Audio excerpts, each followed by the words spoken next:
안녕하십니까, 김동영 후보님. 안녕하세요. 뉴스모아 편집국장 임영화입니다. 요즘 그 선거운동을 어떻게 하시는지 좀 먼저 좀 소개를 좀 해주십시오. 예, 사실 본격적인 선거 운동은 하질 못하고 있습니다. 제가 지금 당내에서 맡고 있는 일들이 있어서요. 주중에는 당에서 맡고 있는 일들을 서울에서 하고 있고, 주말에 짬짬이 시간을 내서 강내에 와서 아는 분들 만나기도 하고 또 선거 운동을 하기도 합니다. 그 선거를 지금 그 앞으로 계획하고 있는 선거운동 방식은 어떻게 초점을 맞추십니까? 일단은 제가 캐치프레이즈로 삼은 게 돈 없고 백 없는 사람들의 대표 선수라는 겁니다. 실제로 돈도 없고 백도 없고요. 그래서 뭐 예전 선거처럼 그렇게 돈을 들이고 사람들을 들여서 그 조직 선거를 하거나 뭐 동원 선거를 하거나 이럴 여력도 안 되고 그럴 마음도 없고요. 제가 가지고 있는 진정성을 강릉 시민 여러분들께 알리는 그 선거 운동으로 진행할 예정입니다. 지금 현재 그 중앙당에서 그 정책 부분에 그 일을 하고 계시는 걸 알고 있습니다. 네. 구체적으로 어떤 일을 하고 계십니까? 당에서 지금 하고 있는 일은 민주정책연구원이라는 곳에서 그 보건복지 담당 정책연구원으로 있습니다. 당내에서 기존에 했던 일들은 주로 당이 앞으로 보건복지 분야에서 중장기적으로 추진해야 될 정책에 대해서 고민하고 제안하는 역할을 해왔었는데요. 최근에는 당내에 보편적복지특별위원회라는 위원회가 구성이 되어서 민주당 내의 정강정책에 민주당의 정체성으로 반영하고자 하는 보편적복지라는 상을 제시하고 그에 해당하는 정책들을 구성하고 제시하는 역할들을 하고 있습니다. 이번에 그간은 주로 이제 그 시민 운동을 하시다가 이번에 이제 처음 이제 그 제도권 정치에 이제 입문을 하셔가지고 출마하시게 된 건데, 네. 그 지역 내 그 정치적 기반은 어떻습니까? 강릉 지역에서. 강릉 내에서 활동을 많이 하지 않았기 때문에 사실 다른 후보분들에 비해서 그 지역 내 지지 기반이라고 하기는 좀 민망할 정도로 아직은 지지 기반이 부족한 상태입니다. 그렇다면 지금 이미 그 두 분의 그 예비 후보, 그 당내 예비 후보가 지금 그 강릉 지역에 등록이 돼 계시고, 네. 그분들이 지금 열심히 지금 선거 운동을 하고 계십니다. 네. 그럼 이제 그 김 후보님까지 합류하시면 3파전이 되어지는 건데, 네. 어떻게 그 좀 경쟁력을 어떻게 생각하십니까? 일단 저희 민주통합당 내에 후보가 여러분들이라서 서로 경쟁을 하면서 면면을 강릉 시민 여러분들께 보여드리는 거는 굉장히 좋은 일이라고 생각합니다. 그만큼 강릉 시민 여러분들께서 민주통합당에 어떤 사람들이 어떤 얘기를 하고 있는지를 접할 수 있는 기회들이 늘어나니까요. 그래서 다른 후보님들이 열심히 선거 운동을 하시는 것에 대해서는 굉장히 좋게 평가하고, 또 저도 그 대열에 합류해서 할 수 있는 한 최선을 다해서 선거 운동을 할 예정입니다. 그 일전에 제가 그 시청에서 기자회견 하실 때도 한번 질문을 드린 적이 있는데, 네. 지금 여론이 그 김 후보님의 역할이 네. 어떤 그 민주통합당의 세분리기, 그러니까 여론을 좀 형성하기 위한, 유리한 여론을 형성하기 위한, 네. 그런 혹시 역할을 중앙당으로부터 어떤 역할을 가지고 오신 거 아닌가 라는 그런 추측들을 많이 하고 있습니다. 예. 그리고 지금 실제로 지금 그 송영철 후보나 홍준일 후보도 네. 지금 그 김 후보님에 대해서 그 정체를 잘 모르고 혹시 중앙당에서 그런 예. 언질이 없었는지 네. 그 설왕설래하는 입장인데, 좀 어떻게 그 출마하시게 된 어떤 배경 같은 걸 좀 설명을 좀 해주시죠. 일단 중앙당에서 그렇게 했으면 좋겠다라는 제안은 전혀 없었고요. 사실 출마 배경에 대해서 좀 말씀을 드리면, 우리 시민 여러분들께서 언론을 통해서 접하시는 바와 같이 중앙 정치가 굉장히 많이 달라지고 있습니다. 공천심사위원회 구성도 그렇고, 또 뭐 우리 당을 비롯해서 그 여당도 마찬가지 상황입니다. 그만큼 절체절명의 상황에서 기존의 기득권을 내려놓고 쇄신하지 않으면 생존할 수 없다라는 절박함들이 분명히 당내에 있고, 이런 절박함들이 기존의 구태의 모습들을 벗고 새로운 시도들을 하게 되는 그런 상황들이 만들어지게 되는 것이죠. 사실 제가 용기를 낼 수 있었던 것도 그런 정치 지형의 변화에 기반해서였습니다. 이를테면 그 기존의 선거 때 이루어지는 행태를 보면 그 지역에서 많이 오랫동안 자리 잡고 계신 분들이 지역의 친분을 이용해서 또는 재력을 이용해서 많은 분들을 규합하고 또 정치적 세를 확산해 나가고 이런 형태를 취하셨는데, 이제는 일반 시민 여러분들께서 정치적 변화에 대한 기대치가 그만큼 많이 높아지셨고 또 그런 구태의 모습들을 이제는 더 이상 보고 싶지 않아 하신다라고 판단을 합니다. 그래서 새로운 인물이 새로운 형태의 선거운동을 통해서 새로운 비전을 시민 여러분들께 보여드리고자 하는 그런 의지를 가지고서 출마하게 된 것입니다.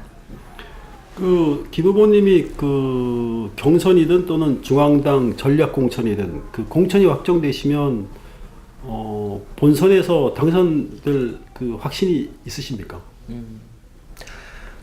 확신을 가지고 임하는 것은 분명히 교만일 것입니다. 그 확신을 가지고 임한다라고 말씀을 감히 드릴 수는 없고요.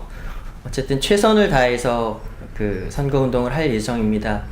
왜냐하면 기존의 이명박 정부와 한나라당이 실정한 것들이 너무 많아서 지금 일반 시민 여러분, 서민 여러분들이 생활하시는데 너무 어렵고 힘든 상황들을 맞닥뜨려 있기 때문에 이런 것들을 개혁하고 바꿔내기 위해서는 민주통합당 또 야권의 힘이 절대적으로 필요한 상황이라고 생각을 합니다. 그래서 어떤 노력을 들여서라도 어떤 희생을 해서라도 이번 선거에서는 민주통합당과 기존의 야당들이 정권을 잡아서 새로운 형태의 정책, 새로운 형태의 나라의 비전을 제시하는 일들이 일어나야 된다라고 생각을 합니다. 현재 지금 그 민주통합당 그 두 예비 후보에 대해서 알고 계시죠? 네. 그분들을 좀 그 평가를 좀 해주실 수 있으면 한번 평가를 해주시고요.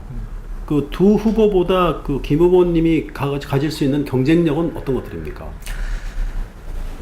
그 아직 제가 두 분의 후보님들에 대해서 평가를 할 수 있는 시점은 아닌 것 같고요.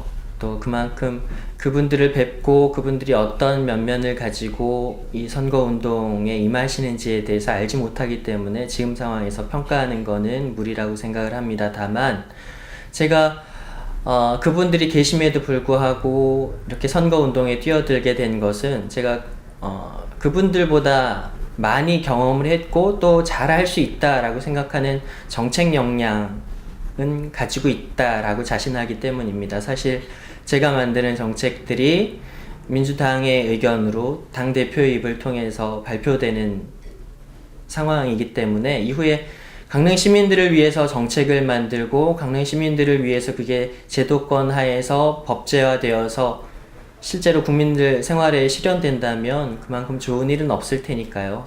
분명히 그건 강릉 시민들에게 도움이 될 수 있는 부분이기 때문에 또 제가 그런 역할들을 잘 할 수 있다라고 판단했기 때문에 출마하게 된 것입니다. 지금 그 강릉에 가장 시급하게 해결이 돼야 되거나 뭐 개선돼야 될 현안이 있다면 어떤 걸 꼽으십니까? 강릉뿐만 아니라 전국적으로 겪고 있는 상황인데요. 강릉 같은 경우는 한 25%가 넘는 자영업자분들이 계시는 걸로 알고 있습니다. 근데 그 자영업자분들 가운데 한 10곳 중에 한 7곳 정도가 적자 상태에서 운영을 하고 계신다고 알고 있습니다. 자영업자들이 생존하고 또 그를 통해서 가정을 영위해 나갈 수 있는 그 생활 여건을 만들기 위해서는 자영업자들을 지원하고 그들을 육성하는 정책들을 적극적으로 펴야 할 것이고요. 아울러서 중소기업도 대기업의 세에 눌려서 많이 위축되어 있는데 중소기업도 지원하는 정책들이 꼭 필요하다고 생각을 합니다. 그리고 아울러서 그 일자리가 무엇보다 가장 시급한 복지 정책이 될 수 있을 것 같습니다. 강릉시 내에 많은 일자리를 창출하기 위해서 깊은 고민과 대안이 있어야 될 것이라고 생각하고요. 또 강릉 지역만의 특수한 현안이라고 보면 아마 동계올림픽이 있을 겁니다. 근데 그 17일간의 축제 이후에 그 축제를 위해서 만들어낸 시설들을 어떻게 시민들에게 도움이 될 수 있는 형태로 운영할 것인가, 또 그것들을 통해서 계속 강릉 시민들이 효과를 보고 득을 볼 수 있을 것인가에 대한 깊은 고민이 지금 단계에선 필요하다고 생각을 합니다. 지금 후보님이 당선되시면 강릉의 어떤 그 큰 틀에서의 청사진은 어떤 것들입니까? 제가 꿈꾸는 사회는 지금처럼 적자생존의 구조가 아니고요. 그 사람 냄새 나는 정책이 이루어지고 사람 냄새 나는 마을을 구성하는 그런 정책과 제도와 법적인 여건들이 갖추어지는 것입니다. 그래서 제가 국회에 입성하게 된다면은 경쟁 위주보다는 상생 위주의 정책들, 그리고 그 현재 만연화되고 있는 양극화를 해소하는 정책들, 그래서 99% 시민들이 행복하게 살 수 있는 그런 정책들을 많이 만들어내고 싶습니다. 네, 이 질문 조지에 없는 건데 한번 질문하겠습니다. 그 현재 지금 그 강릉에서 구정 골프장 문제로 그 주민들과 강릉시의 그 갈등이 상당히 깊습니다. 네.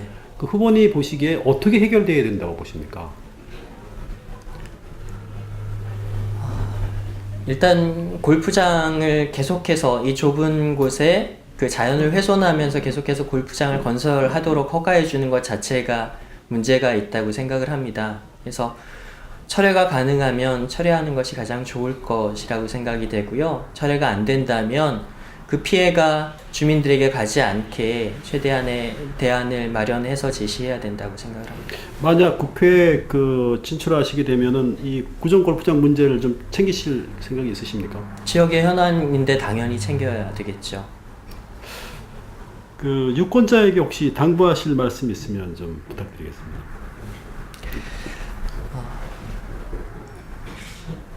제가 지난 5년간 이명박 대통령 치하 한나라당의 정치 활동들을 보면서 많이 가슴 아팠던 게 시민들이 뽑은 대표인데 시민들의 이익과 무관하게 그들의 자신들의 이익만을 추구하면서 이렇게 권력과 부를 누리는 것들에 대해서 굉장히 안타깝게 여겼습니다. 그러면서 서민들의 삶은 점점 피폐해 갔었고요. 그래서 이번 선거를 통해서 우리 시민 여러분들께 꼭 부탁드리고 싶은 것은 내가 아는 사람이다. 나와 안면이 있는 사람이고 내가 나온 학교를 나온 사람이고 나와 같은 성씨를 가진 사람이다 라고 해서 뽑아주기보다는 정말 서민들을 생각해서 지금의 잘못된 상황들을 개선해서 평등하고 공평한 사회를 만들 수 있는 그런 역량 있는 사람들을 이번 선거를 통해서 많이 지지해 주시고 뽑아 주시길 부탁을 드립니다. 그래서 맨날 싸운다라고 혼내시는 저 국회가 구성원들 자체가 변해서 국회가 제 역할을 할 수 있게끔 올바른 선택을 해주시길 부탁드리겠습니다. 지금 당내 그 뭐 강릉을 포함한 지금 경선 심의 과정은 어디쯤 와 있고 언제쯤 어떻게 결정이 날 것 같습니까? 일단 공심위가 구성된 지 얼마 되지 않았고요. 지금 현재는 어떤 식으로 이 후보를 평가를 할 것인지 평가의 기준이나 방법에 대해서 아직 확정하지 못한 것으로 알고 있습니다. 아마 그게 확정이 조만간에 될 것이고 전체적인 일정은 경선을 마지막까지 마치는 일정으로 한 3월 16일 정도로 예상하고 있는 걸로 알고 있습니다. 이번 경선에서 혹시 그 이제 공천 확보가 실패하시면 같은 그 민주통합당 후보를 도우실 의향이 있으십니까? 네. 어떤 식으로 돕게 될 것 같습니까? 시민 여러분들께 말씀을 드렸지만 제가 그간의 정책 활동을 계속해서 정책 역량을 키워왔습니다. 그리고 시민들이 어떻게 하면 다수의 시민들이 더 큰 이익을 볼 수 있을까라는 관점에서 정책을 고민하기 때문에 우리 후보가 결정이 되면 그 후보를 정책을 통해서 다수의 시민들에게 이익이 될 수 있는 방안을 제시하게끔 하는 역할로 돕겠습니다. 후보님의 그 가족 상황을 좀 소개해 주시겠습니까? 네. 지금 결혼해서 아이가 하나 있고요. 사내 아이가 있고 18개월 이제 됐습니다. 그래서 이제 한창 재롱 부리는 시점입니다. 그리고 와이프는 지금 보건복지부에서 그 노숙인 정책을 담당을 하고 있습니다. 그래서 부부가 같이 복지정책 담당하는 일들을 하면서 서로 정보 공유도 하고 공부도 하고 이러고 있는 상황입니다. 그 부인하고 만나신 거는 혹시 그럼 시민운동을 하시면서 그때 만나시게 된 겁니까? 아, 그런 건 아니고요. 같은 일을 하시니까. 네, 그런 건 아니고 제가 기독교인인데요. 교회에서. 교회에서 만났습니다. 그러면 지금 강릉에 아직 그 부모님들이 네. 거주하고 계신다고 들었는데. 네. 일가 친척분들도 많이 살고 계시고요. 예. 예, 장시간 인터뷰에 응해 주셔서 감사합니다. 마지막으로 유권자에게 한 말씀 부탁드리겠습니다. 네. 사랑하고 존경하는 강릉 시민 여러분, 반갑습니다. 이번에 19대 국회의원 예비후보로 등록한 김동영입니다. 제가 39살 젊은 나이에 이렇게 국회의원 선거에 출마하겠다라고 결심하게 된 배경은 우리 서민들의 삶이 너무나도 팍팍하고 힘겹기 때문입니다. 이명박 정권 그리고 한나라당 정권 하에서 대기업의 일감을 몰아주고 대기업이 영세 자영업자들과 경쟁하고 이러면서 수많은 자영업자들이 몰락해가고 있습니다. 지금 현재 문을 열고 있는 자영업 10곳 가운데 7곳이 적자를 보고 있다고 합니다. 문을 닫을 수가 없어서 근근히 유지하고 있지만 생활이 힘들기는 정말로 마찬가지입니다. 사랑하고 존경하는 강릉 시민 여러분, 이번 국회의원 선거는 그 어느 때보다도 중요한 선거라 할 수 있습니다. 산적한 여러 가지 과제들이 있습니다. 농민과 어민을 힘들게 하는 FTA 문제, 또 많은 시민들이 기대를 걸고 있는 평창 동계올림픽 문제, 여러 가지 산적한 과제들이 서민들 중심으로 대안을 마련하고 추진되어야 할 정책 과제들이 우리 앞에 있는 상황입니다. 사랑하고 존경하는 시민 여러분, 서민들을 위해서 99%가 행복한 세상을 위해서 헌신하고 노력하고 최선을 다할 수 있는 그런 후보를 여러분들께서 지혜롭게 선택해 주시길 부탁드리겠습니다. 권위적이고 높은 데 앉아서 회전의자에 앉아서 시민들을 깔보고 하는 그런 국회의원, 권위적인 국회의원이 아니라 여러분들 가까이에서 형제와 친구처럼 그리고 동료처럼 편안하게 대할 수 있고 언제든지 불만사항을 얘기해서 그 사안들을 대신해서 개선해 줄 수 있는 그런 참신한 일꾼들을 여러분들께서 뽑아주시기를 부탁드립니다. 여러분의 한 표 한 표가 그런 사람들을 일꾼으로 뽑을 수 있고 그런 일꾼들이 모여서 더 나은 대한민국을 만들 수 있다고 생각합니다. 사랑하는 시민 여러분, 여러분들의 관심과 지지를 부탁드립니다. 감사합니다.